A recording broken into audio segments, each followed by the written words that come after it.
Hi folks, welcome to another episode of Motovloggers Unplugged. This week we have John, better known as Mr. Fish. Let's go and meet him.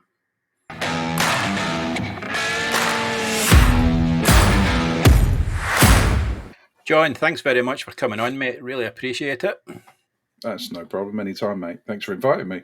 Brilliant. Shall we just get stuck into it? Let's go for it. Let's go. A few easy questions to start with. Nervous laughter.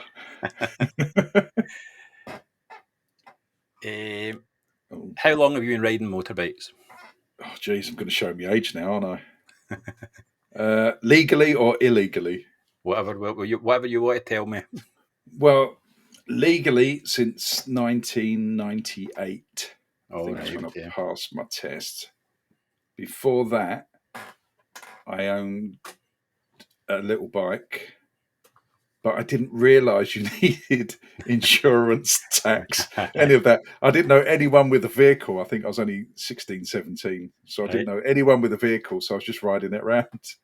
And then someone pointed out, how much is your insurance? And I'm like, what? Insurance? Tax? What's tax? So then I went legal. So legally from 1998 onwards. 1998, okay. Yeah. What was your first bike? That would be, again, let's do this in two stages. The illegal one was a thing called a Thomas. Okay. Which is a little 50cc moped thing that you used to be able to buy from the back of a catalogue back in the day. My friend had it in his shed, so I bought it off him for £150. Right. Okay. And just wrecked it. Obviously, I had no insurance, no tax. And I finally broke that trying to clear a tabletop on a BMX track. I didn't clear it, and the bike ended up in nearly 2 bits. So that was that. Normal legal bike was, I think it was a Suzuki DR125S off-road thing. Right. I think that's what it was called. Yeah, I've done lots of silly things on that as well. I bet you did. But legally-ish. Yeah. Right. What has been your favourite bike of all your bikes? Oh, that's a tricky one. Depends what mood I'm in. Yep. Out of all the modern, newish ones, I think my Africa Twin Adventure Sport.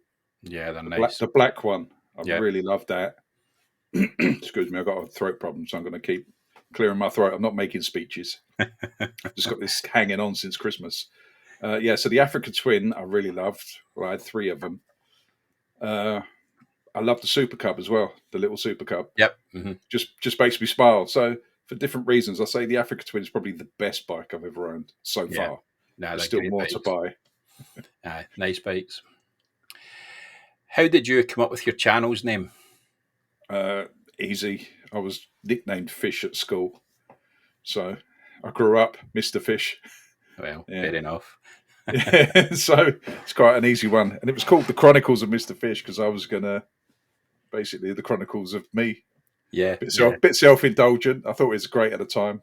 Then I realised the name's far too long. So it's just Mr. Fish now. Just Mr. Fish, Yeah. Official Mr. Fish. I think that's on your Instagram, isn't it? That's the Instagram. I thought it sounded cool. It made me sound more important than the other Mr. Fishes, but I'm not. How would you describe your channel? Winging it. Mainly. I don't know. It's just me riding bikes, talking rubbish. Almost said shit then. Yeah. But it's the same thing. Yeah. Is it more vlog based, or is there a lot of reviews in it? Or I mean, I do reviews, but I don't want to be a review channel. Yeah. Although they're the easy subscribers, so to speak. Yeah. You can quite easily do so many reviews that it sounds a bit up yourself, but I don't want people there just for bikes. I want them there for a little bit of me as well. If that makes sense. It's an ego thing, I suppose, and we all do it for a little bit of an ego. Yeah. Mm-hmm. But when you've got to do reviews, I think, to grow your channel. Yeah. Because it drags people in as an interest. But I'd like to try and keep it more vloggy, if that makes sense. Yeah, definitely. Yeah. What made you start motovlogging? Oh, well, I got my cameras off of my ex-wife after I had a massive crash. I wanted to do film stuff, Yep. and I always said if I had the cameras on when I had my massive crash, I would be a lot richer now through the payout Yeah. than what I got paid out. Yep. So I gave up biking, and then she bought me the camera. Which Right. Okay. psychological torture, I suppose. So when I did go back, I strapped it on and then just started recording clips. Yep. So it's more of a clips. Do you know? Remember Royal Jordanian? Yes. Yep. Yeah, because I was based around London. It was more of that sort of thing. Just Yeah. clips of daily things that were going on. Mainly Yeah. a lot of me shouting at people because I was a bit irate after the crash. I was a bit nervous of everything. Yeah. Yeah. I mean, I've Yeah. seen people riding their bikes through the likes of London and that, and it's not for me. That's chaos, isn't it? Oh, it's terrible. It's Yeah. terrible. I'd advise against it. Yeah. Definitely. Not for me. How did it feel to speak to the camera for the first time? Weird.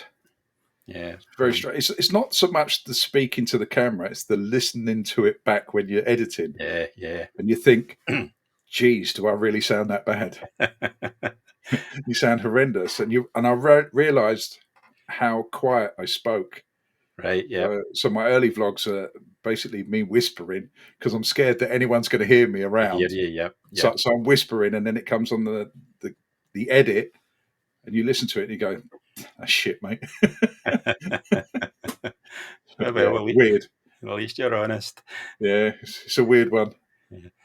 How has your content evolved since you began motovlogging? I bleep out my swearing now, Yeah. and I try not to swear Try as not much. to swear. Yeah. Early days, I was swearing a hell of a lot. Yeah. I think I'd like to think it's got better quality. Yeah. I can't guarantee that. It's only the people that watch it can say that, but I like to think it's evolved as in it's a little bit more fun now. Yeah. I Yep. like to promote the fun side of biking, not so Yeah. much the negativity. Yeah.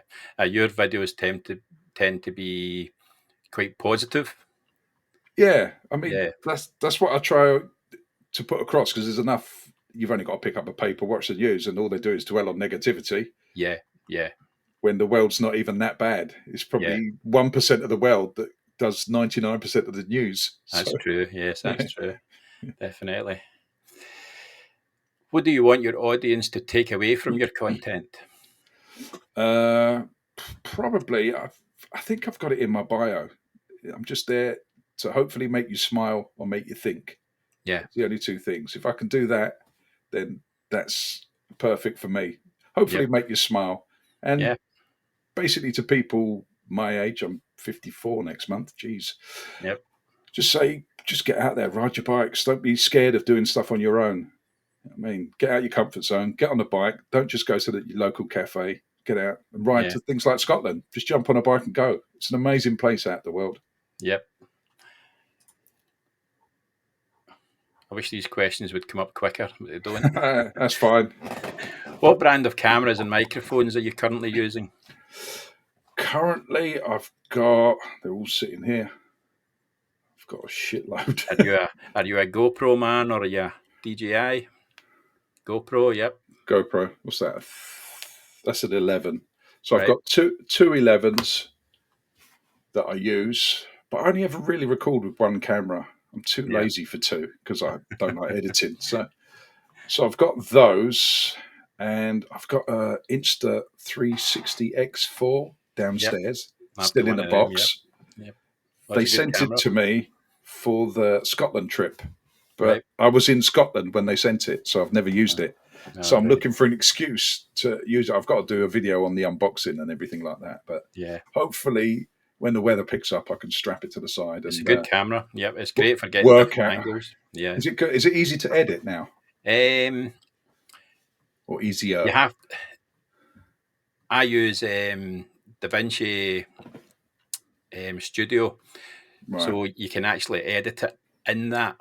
So I Okay. don't have to go through the Insta software first. Right. But yeah, if people have got to do, you've got to edit it in Insta, then you've got to put it onto your software, so you're kind of doing it twice. So Right. from that point of view, yeah, it's a bit, yeah. Because that's what I was a little bit worried about, because I had the X2 and I used it about 3 times and I just couldn't be bothered. Yeah. I'm so lazy. I really am lazy. The software is better than it used to be, but yeah, it's still a bit of a faff. It's not as simple as just taking footage from a GoPro, really. Right. I will get to use it because I want a secondary camera anyway.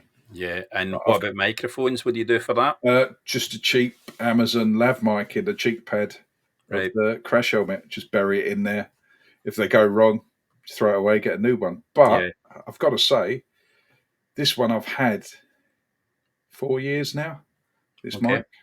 So I think I've only done about 3 mics in the last 7 years. Yeah, it was the purple Panda I used when I had the GoPros. Right. It was quite nice. I think they're about 17 quid or something like that. Oh, sorry. Because I use the media mod. Mm-hmm. So just plug it into the back and then I stick a little bit of blue tack round where the mic goes in. It stops the water going in. And I've never had a problem. Never had a problem with any of them, apart from on the Scotland trip. Hence there's a lot of music. Yeah, hence there's a lot of music in those videos. A lot of crackling.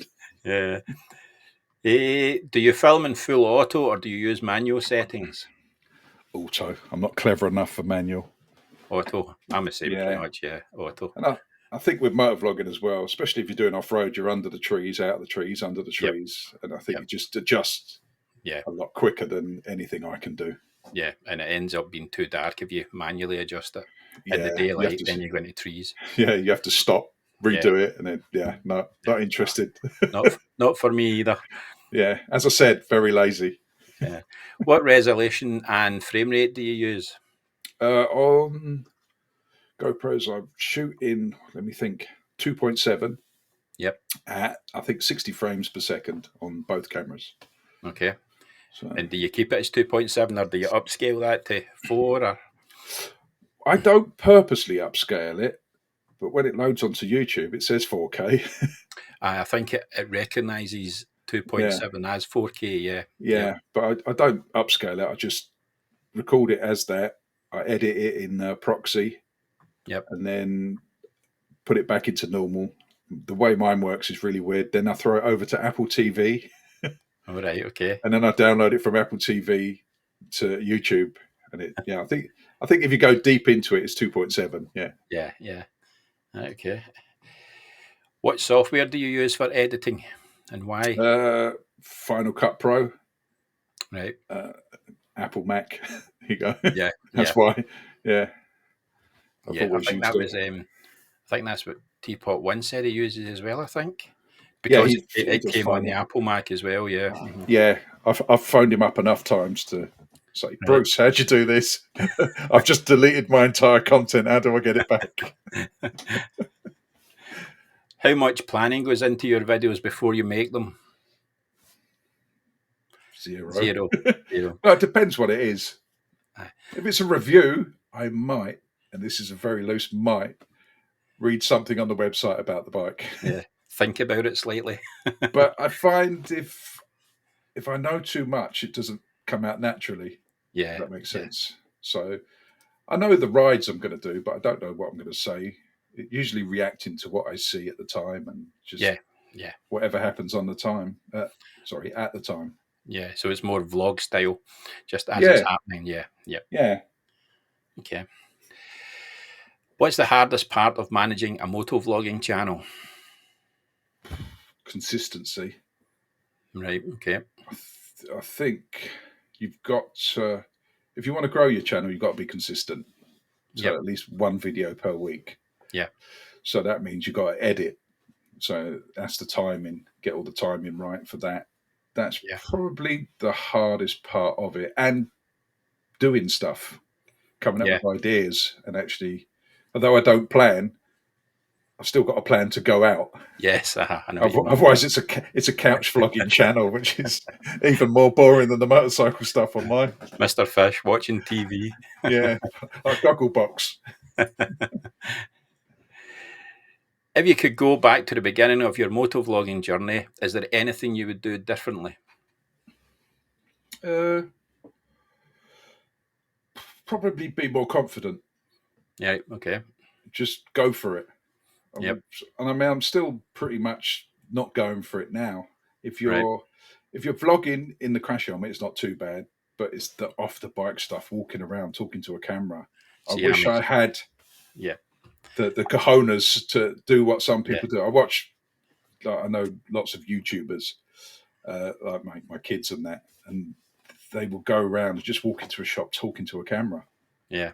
Yep. I feel so paranoid. I can't do it.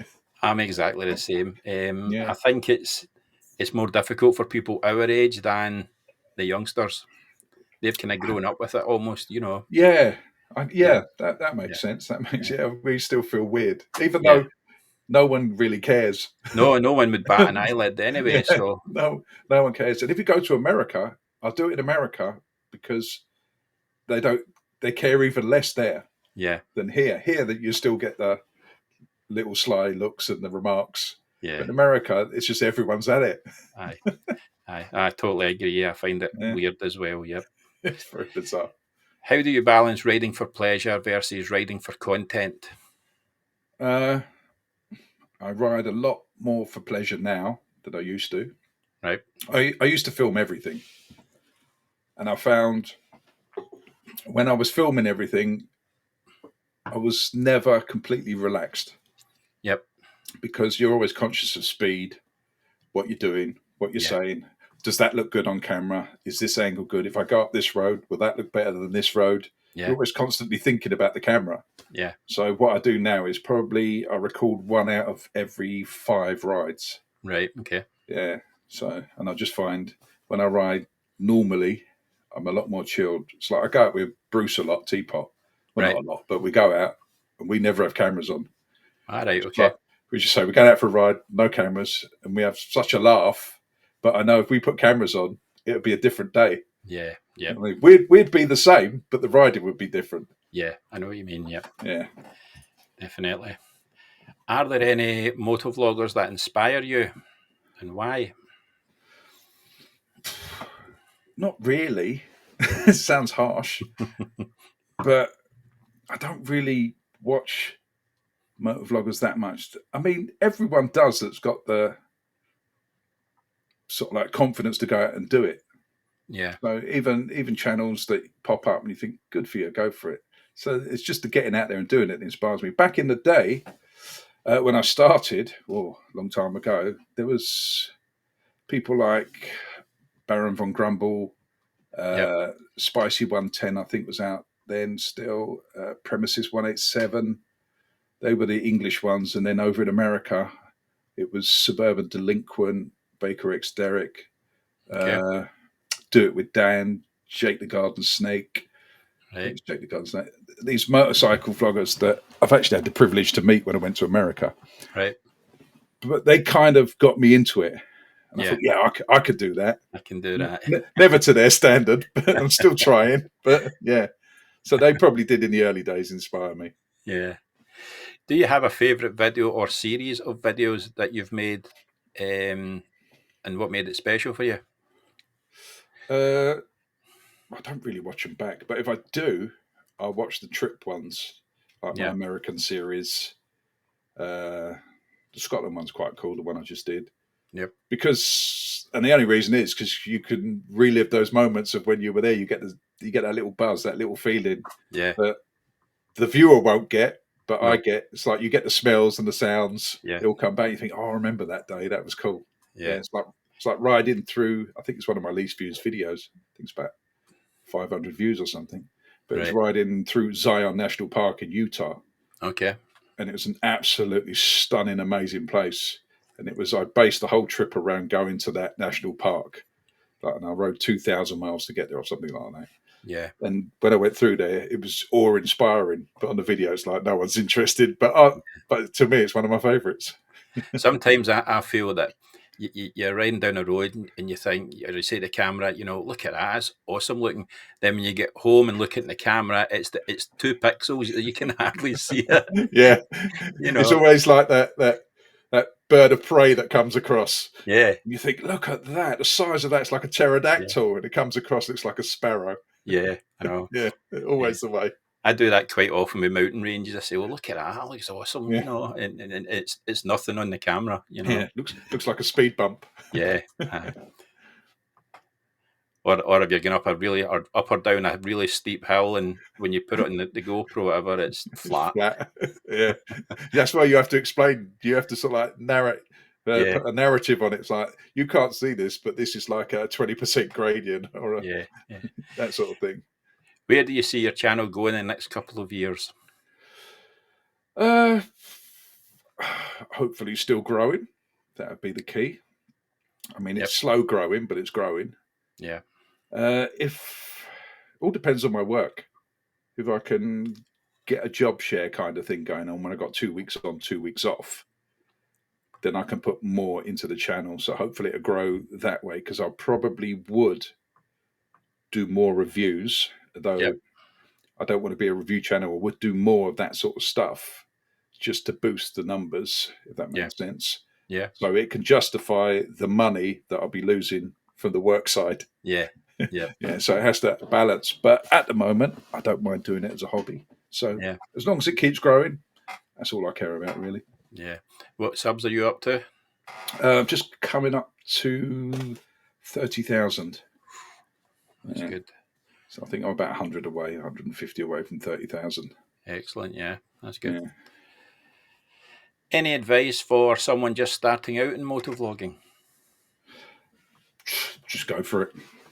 Just do it. Be yourself. Don't try and be somebody else. Yeah. Although you might like some other channels, you can take bits from people's channels. Yeah. But do it your own way. Yeah. I'd say. Yeah. Just copy. I just don't do a straight copy. John, you have now answered all questions. Oh, do I get my visa? No. Oh, bollocks. Thanks very much, mate. I really appreciate you coming on. I appreciate you asking me, mate. No, it's great having big YouTubers on, shall I say. Big compared to me. I'm trying to lose weight. There's no need for that. I should do that as well. But again, thank you very much. Really appreciate it.